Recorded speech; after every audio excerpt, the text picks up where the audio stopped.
Carl Jung nació en 1875 y falleció en 1961. Nacido en una familia muy religiosa, fue un niño retraído y solitario. Jung empezó muy pronto a tener sueños muy vividos y con una fuerte carga simbólica. Gran parte de su carrera era estudiar lo orínico, al menos uno de estos sueños lo marcó de por vida. Jung se decantó por estudiar medicina.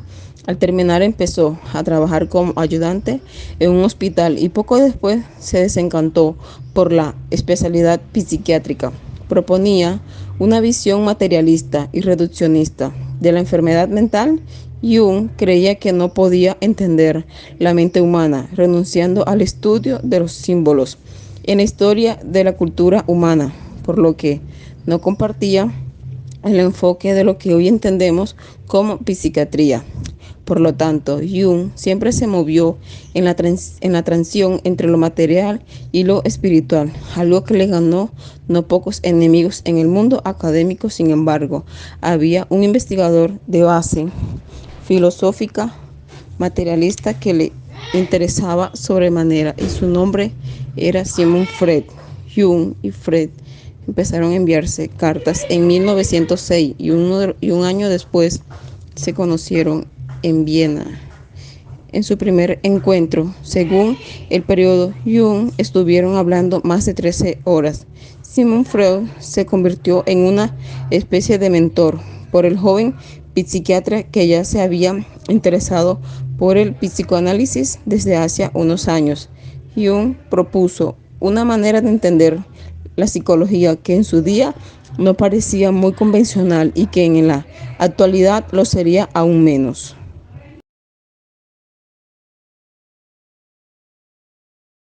Bueno, yo elegí el autor Simon Freud.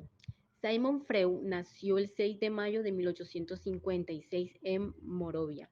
En ese momento formaba parte del Imperio Austrohúngaro y actualmente es parte de la República Checa.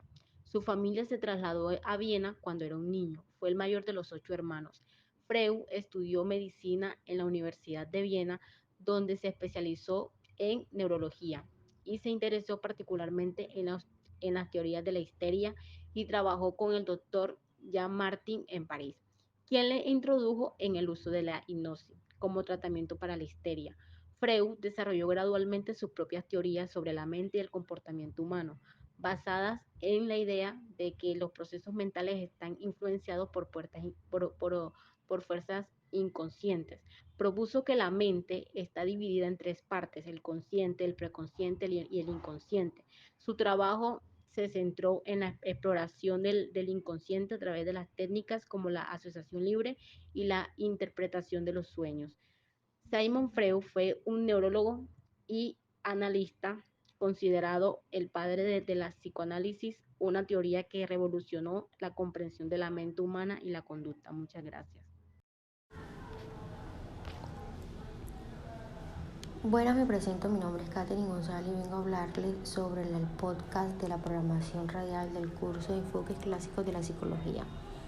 Mi autor elegido es Jacques Lacan y mi rol asignado es del evaluador. Empecemos. Jacques Lacan fue uno de los psicoanalistas psiquiatras franceses. Nació el 13 de abril de 1901. A mediados del siglo XX logró importantes contribuciones a la práctica del psicoanálisis. Su obra fue basada en la experiencia analítica y la lectura de Sigmund Freud, pero también logró incorporar elementos de filosofía, estructuralismo, matemáticas y lingüística estructural. La obra de Lacan se caracteriza por su enfoque en el inconsciente y el lenguaje. A través de su teoría del retorno a Freud, Lacan cuestionó las interpretaciones tradicionales del psicoanálisis y propuso una visión más profunda y compleja de la mente humana, ya que su concepto del lenguaje estructurado como un inconsciente relacionó la forma en que entendemos la experiencia psicológica. Uno de los conceptos claves en la obra de Lacan es el yo dividido. Según Lacan, El yo es una construcción social que se forma a través del lenguaje y está constantemente en el conflicto con el inconsciente. Esta idea de la división interna del yo ha tenido un gran impacto en el campo de la psicología y ha influido en diversas corrientes psicoanalíticas posteriores. En resumen, Jacques Lacan fue un psicoanalista influyente, ya que su obra ha dejado una marca duradera en el campo de la psicología.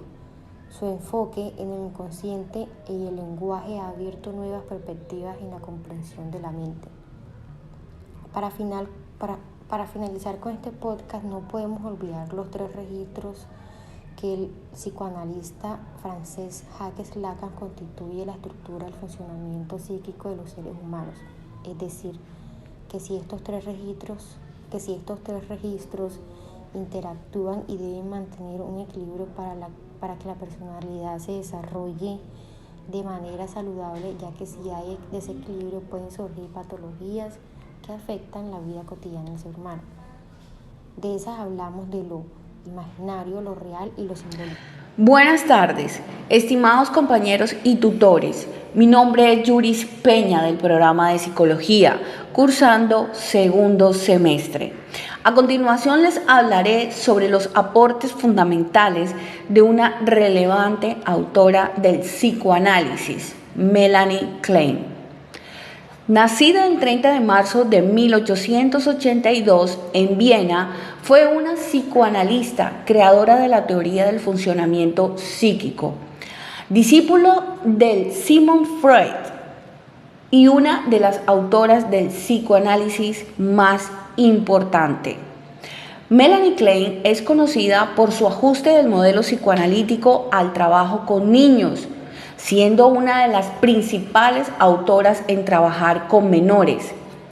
La teoría psicoanalítica de Melanie Klein, si bien continuadora en numerosos aspectos con la obra de Freud, destaca por ampliar y profundizar un aspecto del desarrollo a lo largo de la infancia y crear un enfoque más centrado en cómo se relaciona el individuo con los objetos, entendiendo generalmente como tales otras personas.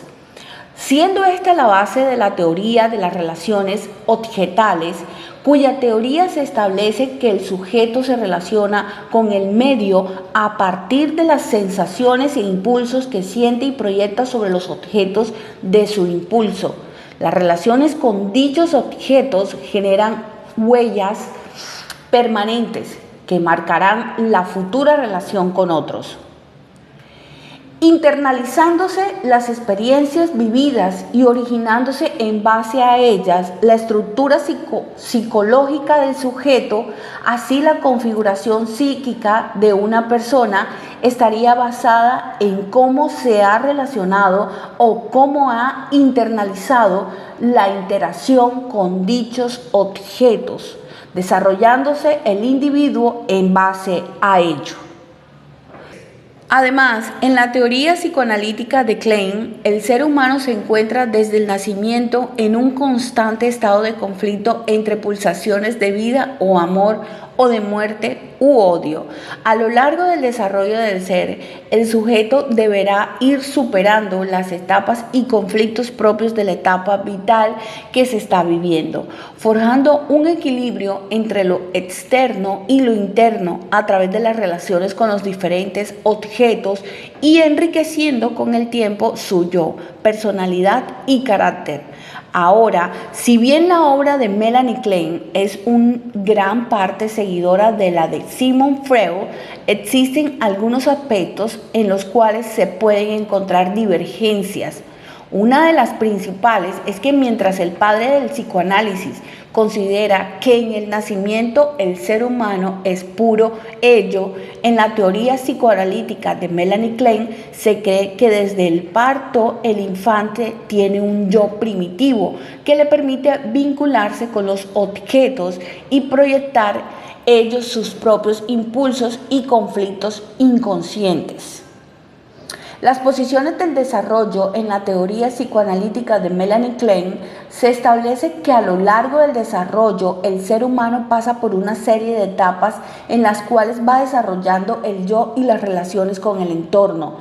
Concretamente, establece la presencia de dos posiciones concretas en la infancia y en las relaciones objetales, y las ansiedades derivadas de ella van evolucionando hacia una Bueno, yo escogí a la autora Margaret Marlett. Fue una de las psicoanalíticas infantil que destacó y contribuía significativamente al campo de la psicología y psicoanalística, especialmente en el desarrollo infantil. Su trabajo se centró en el comprender cómo los niños se desarrollaban desde la infancia hasta la edad adulta temprana, prestando especialmente atención a la edad temprana de su vida y a la formación de su yo.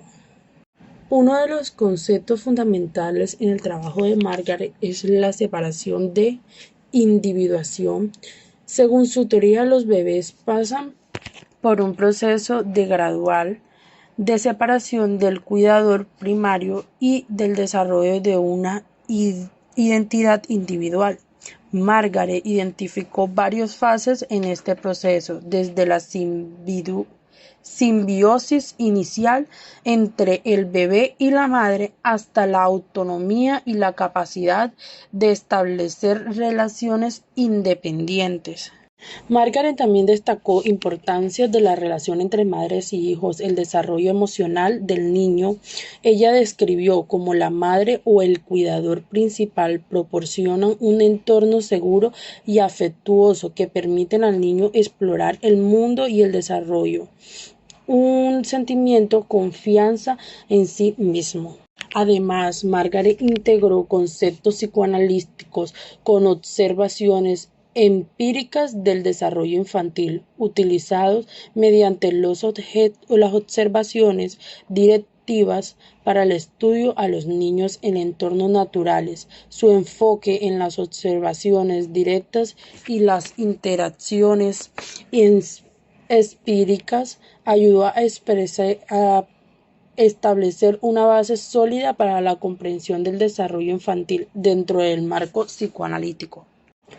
En resumen, Margaret evidenció una comprensión fundamental de las premisas y los fundamentos de la psicología psicoanalítica a través de su trabajo pionero en el desarrollo infantil y su integración en el concepto psicoanalítico con la investigación empírica, su enfoque en la relación entre madre e hijo y en el proceso de separación e individuación, influyendo en el campo de la psicología del